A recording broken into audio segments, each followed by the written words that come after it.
MSN చార్టీస్ వద్ద నుంచి వచ్చామండి. మా ఇల్లు 70 సంవత్సరాల నుంచి ఉంటున్నామండి. నాకు తెలిసి మేము 35 సంవత్సరాల నుంచి ఉంటున్నామండి. వర్షం వచ్చినా, మురికి వచ్చినా, ఏదొచ్చినా అందులోనే మసులుతున్నామండి. కాలువలు లేవండి, రోడ్లు లేవు, మాకు ఇంటి పట్టాలు లేవండి. ఏ అధికారి దగ్గరికి వెళ్ళినా మీరు ప్రైవేట్ ల్యాండ్లో ఉన్నారు, మీకు ఏమీ రావు అని చెప్తున్నారండి. ఆ ఇల్లు నిండిపోయినా ఎలాగున్నా అందులోనే నివసిస్తున్నామండి. కానీ పవన్ కళ్యాణ్ గారు వచ్చాక ధైర్యం వచ్చిందని మాకు చేస్తారు, మాకు పట్టా ఇప్పిస్తారు ఇళ్ళకి అనేసి. కాకపోతే వేరే వ్యక్తులు వచ్చి మీకు తీసేస్తాం, వేరే చోట ఇస్తాం, సెంట్ ఇస్తాం అని అంటున్నారండి. ఒక్కో ఇంట్లో 2 కుటుంబాలు ఉన్నామండి, ఒక్కోటి ఇస్తానని అంటున్నారండి. అది ఎంతవరకు నిజమో మాకు తెలియదండి. సైట్ కూడా చాలా చిన్నగా ఉందని అంటున్నారండి. మాకు న్యాయం చేయాలండి. పవన్ కళ్యాణ్ గారు మా మాటలు వినాలండి కోరుకుంటున్నామండి. రెండోసారి రావడం పవన్ కళ్యాణ్ గారికి మాటలు చేరేయో లేదో మాకు తెలియదండి. ఇక్కడికి వస్తుంటే చేస్తామమ్మా, చూస్తామమ్మా అని చెప్తున్నారండి. ఎక్కడున్న ఇల్లు అక్కడే ఇచ్చేయండి, మాకు పట్టాలు కూడా ఇప్పించాలని పవన్ కళ్యాణ్ అని వేడుకుంటున్నామండి. జై జనసేన. జై జనసేన. మా అత్తగారండి, మా మామగారు, వాళ్ళ మామగారు 3 తరాలండి. నాతో ఇప్పుడు 3వ తరం అండి.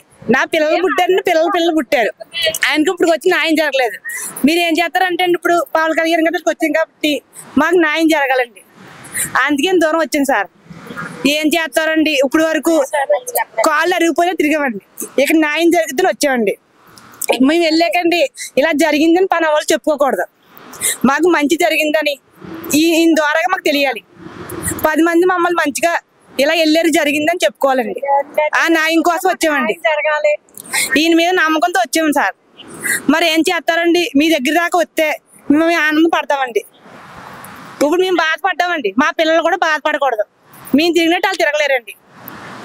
ఆ సాయం చేయండి సార్, ఎక్కడున్నా సరే అండి. మేము కాకినాడ నుంచి వచ్చామన్నా. మా తాతల తరం నుంచి, మా ఇంట్లో మా అమ్మ మమ్మీ తరం నుంచి మా తరం వచ్చిందన్న. 70 సంవత్సరాలు బట్టి నుంచి ఉంటున్నామన్నా. 70 ఇల్లులు ఉన్నాయన్న. 70 ఇల్లులో కూడా కింద ప్రభుత్వంలో కూడా అలాగే బెదిరించారు. కింద ప్రభుత్వంలో కూడా ఎమ్మెల్యే దగ్గరికి వెళ్తే కూడా సరిగ్గా పట్టించుకోలేదు. ఈ ఎమ్మెల్యే గారి దగ్గరికి వెళ్తే కూడా లెటర్స్ కూడా ఇచ్చాము, అన్ని నోటీసులు కూడా ఇచ్చాము. ఈ ఎమ్మెల్యే గారు కూడా పవర్ స్టార్ పవన్ కళ్యాణ్ గారు కూడా మాకు న్యాయం చేస్తారని, ప్రతి ఒక్కరికి కూడా న్యాయం చేస్తారని మేము యూట్యూబ్లో కూడా చూస్తున్నామన్నా. పవన్ కళ్యాణ్ గారి వల్ల వీడియోస్ అన్ని మంచిగా చెప్తున్నారు. ఆయన దేవుళ్ళలాగా మాకు ఆదుకుంటాడని మమ్మల్ని, మా ఇంట్లో ఆడవాళ్ళందరూ కూడా 50 మంది దారిమందలు దాటి బయటకు వచ్చారన్న. వాళ్ళు పవర్ స్టార్ పవన్ కళ్యాణ్ కలిసి దాకా కూడా వాళ్ళు ఇంటికి వెళ్ళాలంటున్నారన్న.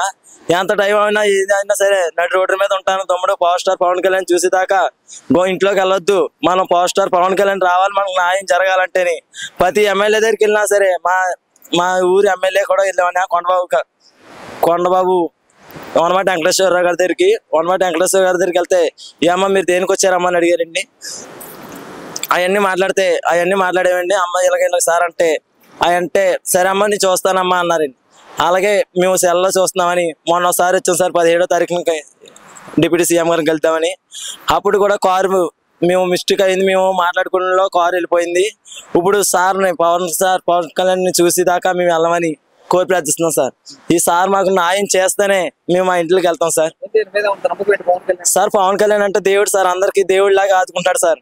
మమ్మల్ని కూడా, మా ఇంట్లో ఆడవాళ్ళని కూడా అలాగే ఆదుకుంటే చాలు సార్. మమ్మల్ని 50 మంది ఆడవాళ్ళు ఆయన మీద దృష్టి పెట్టుకొని దారిమందాలు దాటి వచ్చారంటే ఆడవాళ్ళు ఆదుకోవాలి కదండి. మా పవర్ స్టార్ పవన్ కళ్యాణ్ ఒకడు ఆదుకుంటారని ఆయన దగ్గరికి వచ్చాం సార్. మేము ఎక్కడికి వెళ్ళినా నాకు మా జరుగుతలేదని న్యాయం కావాలని పవర్ స్టార్ పవన్ కళ్యాణ్ దగ్గరికి వచ్చామన్న మేము.